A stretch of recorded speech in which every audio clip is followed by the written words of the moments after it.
Sino sa inyo sa inyo marunong Hindi. salita ka lang po din. Ilalangoyin ng lead scout ko dahil siya yung strong swimmer. Itatawid niya yung rope at i-construct niya doon sa pamagitan ng timber hitch. Sige. Tali mo muna dyan sa katawan mo. Yan, habang nagpagpang ka. Sige. Di, kwan lang yan. Babaw lang yan. Ang lalim yan ay Sige, kunyari naglalamig. Pero prepare mo na yung gano'n. Gawa ka na.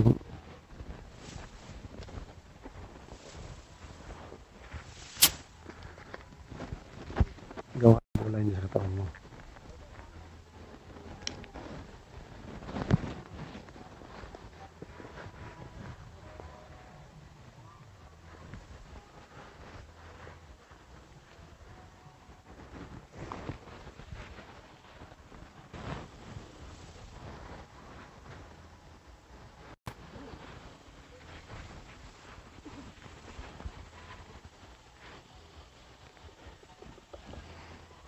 loko-loko ba? Mapakabalag dito. Pero kung malalim yan, mabigat din yung... Ipakita rin natin sa rin paano ito. Oo. Hindi, meron na to. Nakapa na to. Hindi, ipapakita rin talaga. Oo. Hindi lang natin, itatali niya to. Marunong ka na ba dyan? Hindi pa.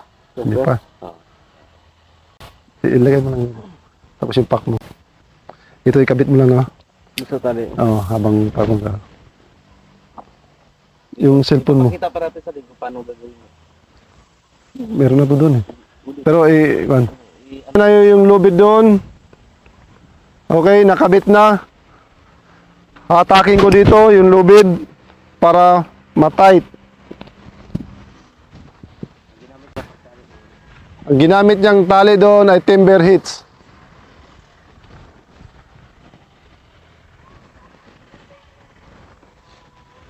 Magkukonstruct ako dito ng wagoner's nut for tightening.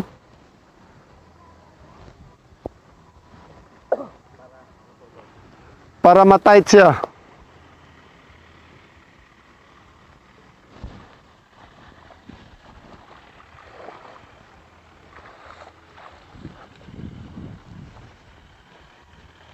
Wagoner's nut. And then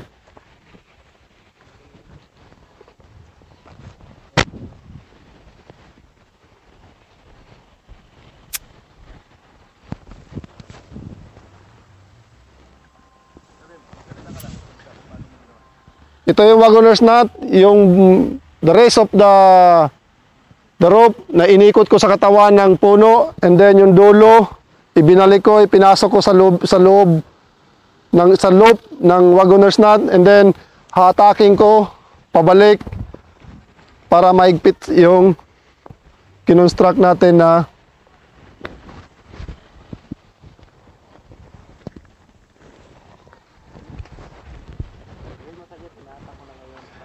hinahata ko na ngayon para umigpit yung wagoner's nut.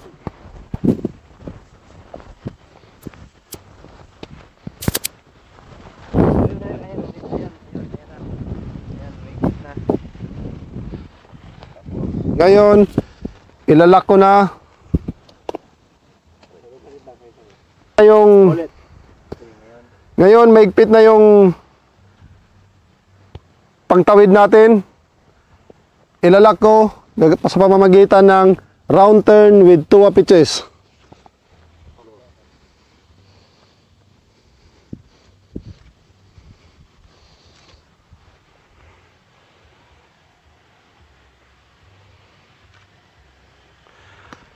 Okay.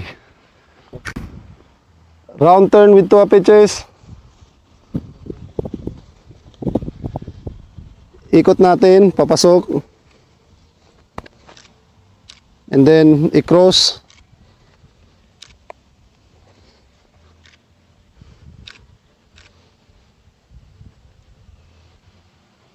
Ngayon, iigpitan ko na yung figure of 8 directional.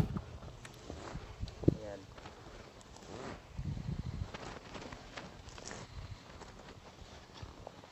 Then maigpit na. Ilalak ko na siya.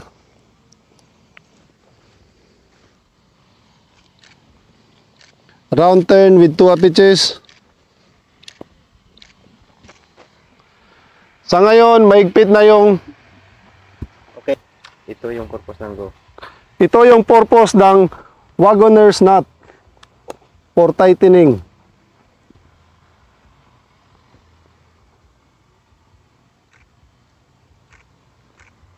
Hindi na yung tropa para tumawid sa ilog na to. Bago sa tumawid, talian mo naman siya ngayon. Bago siya tumawid, Kaya, tatalian ko na naman siya ng ball line, safety line, ball line.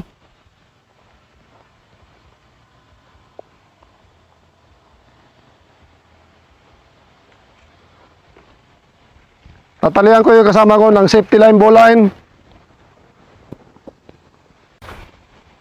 Magawa ng bite, loop.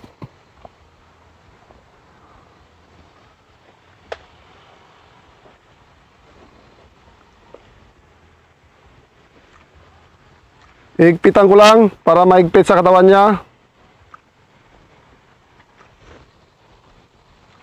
And then, overhand.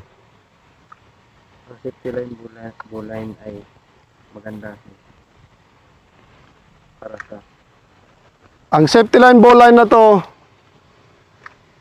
ito ang karamihan na ginagamit natin sa pagtawid sa river. kasi hindi ito hihigpit.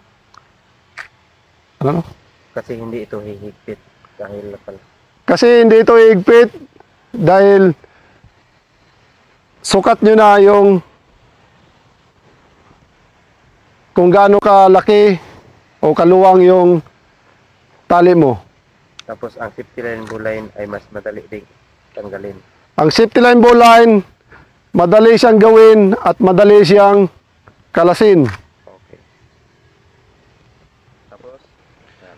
And then dito sa dulo, gagawa tayo ng figure of 8 loop.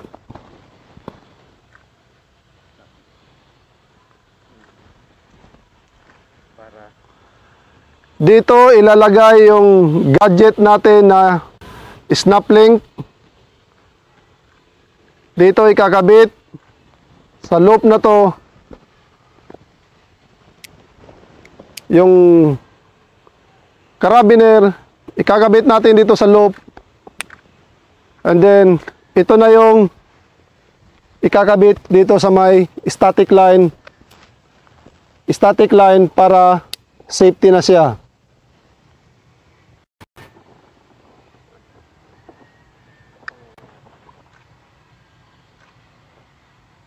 paalala sa sa pagtawid. Lagyan mo ng paalala. Paalala lang po sa pagtawid. Kung wala tayong gamit, katulad nitong utility rope na to, pwede tayong umahawak dito sa lubid na to. Umawak ng dalawang kamay. Kung yung current pababa, yung katawan mo dapat nandito ka sa, kung papunta sa baba yung current, wag mong isalungat yung current para hindi ka mawala ng lakas or hindi ka ma-out balance. Okay? Tatawid na yung tropa ko sa pamamagitan ng safety line, ball line. Okay, bye. Dahan-dahan na, bye.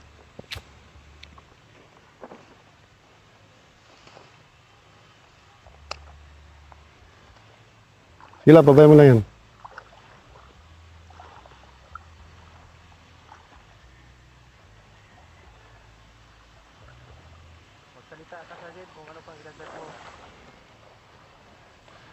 Sa ngayon, nakikita nyo yung tropa ko na tumatawid.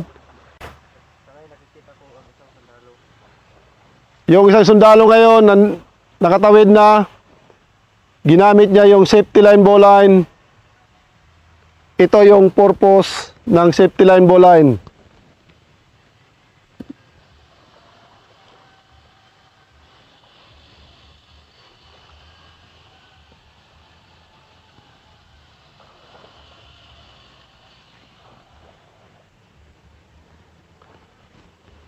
Muna nga.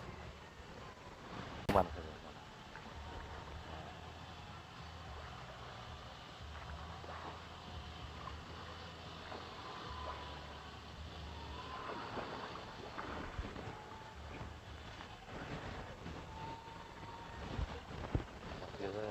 Ganun lang kasimple ang Dito, akit diretso lang. Ganito lang kasimple yung paggawa nito.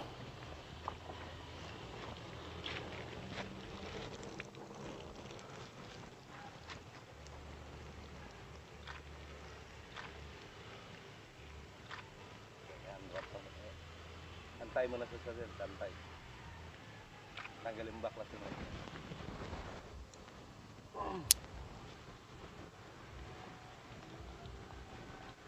Tapos tayo, Bright. Okay. Okay na, Bright. Pamagitan ng ginawa natin, yung mga rope na nagawa natin, lalong-lalo na yung wagoner. Nandoon sa dulo yung timber hitch. At nandito naman yung round turn with 2 pitches.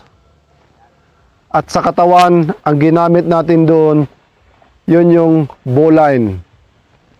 And then, na may kasama siyang figure of 8 loop na may gadget na carabiner or snap link. So, through that, makakatawid ka. Ito yung kabuuan ng mga nuts na nagawa natin na pwede ka nang tumawid sa kabilang pangpang.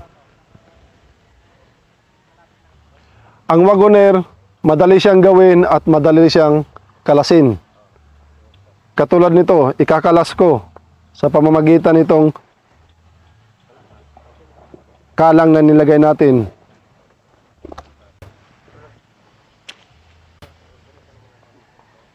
Yan po ang kabuuan ng isang tali na buo na pwede na tayong tumawid papunta sa pangpang na sa kabilang pangpang. Yun yung ikaw. Ito yung kabuuan ng construction of one rope bridge para makatawid sa kabila.